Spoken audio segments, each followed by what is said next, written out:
This channel does not promote any violent, harmful, or illegal activities. All content provided by this channel is meant for an educational purpose only. Top quality और consistent performance के लिए सिर्फ silver pump नाम याद रखना। Most eligible bachelor বললেই যেমন সালমান খানের নাম মাথায় আসে, তেমনই মনে আসেন রাহুল গান্ধী। সোনিয়া পুত্র কাকে বিয়ে করবেন তা নিয়ে অধীর আগ্রহ সাধারণ মানুষের।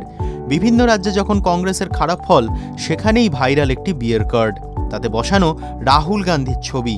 তবে কি রাহুল গান্ধী বিয়ে করছেন অবশেষে? সোশ্যাল মিডিয়ায় ভাইরাল একটি বিয়ের কার্ড, সেখানেই একপাশে ছাপানো রাহুল গান্ধীর ছবি, পাশে রয়েছেন সোনিয়া গান্ধীর ছবিও।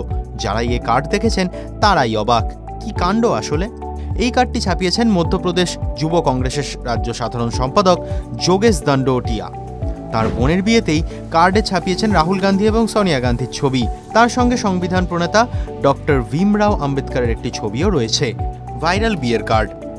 যোগেশ দণ্ডোটিয়া, যিনি কার্ডগুলি ছাপিয়েছিলেন, তিনি বলেন যে ডক্টর ভীমরাও আম্বেদকর সংবিধান প্রণয়নের মাধ্যমে দলিতদের সমাজে সমান মর্যাদা দিয়েছিলেন, আর আজকের সময় রাহুল গান্ধী সংবিধান রক্ষা করার জন্য লড়াই করছেন। অতএব বাবা সাহেব যেমন দলিতদের ঈশ্বর, ঠিক তেমনই রাহুল গান্ধীও বাবা সাহেবের মতোই ঈশ্বর। সেই কারণেই বাবা সাহেবের সঙ্গে তার ছবি ছাপিয়েছি। রাহুল গান্ধীর মতো পুত্র সন্তানের জন্ম দিয়েছেন সোনিয়া, তাই তার ছবিও কার্ডে সমানভাবে স্থান পেয়েছে। এদিকে বিয়ের কার্ডে রাহুল গান্ধীর ছবি ছাপাকে নিয়ে বিজেপি কটাক্ষ করছে। বিজেপি নেতা রামেশ্বর ভদৌরিয়া বলেছেন, রাহুল গান্ধীর নিজের বিয়ের কার্ড এখনো ছাপা হয়নি, তবে অন্তত কোনো বিয়ের কার্ডে তো রাহুল গান্ধীর ছবি ছাপা হলো। ঈশ্বরের কাছে প্রার্থনা করি যে এই কার্ডটি রাহুল গান্ধীর কাছে পৌঁছক এবং রাহুল গান্ধী শীঘ্রই বিয়ে হোক। TV9 Bangla digital.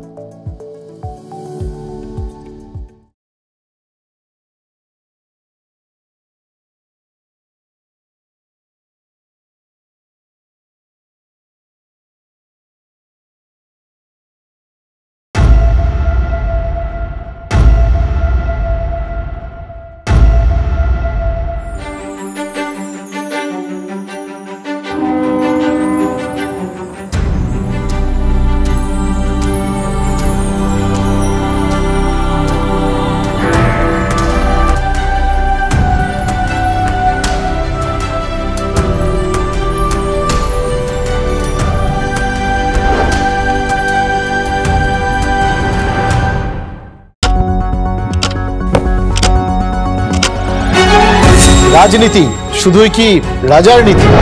রাজা উজিরের চোখে নয়,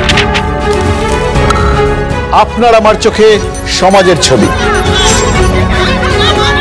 কঠিন কথা সহজভাবে না বললেই নয়। প্রতিদিন রাত 9টায় TV9 বাংলায়। TV9 বাংলা না দেখলেই নয়।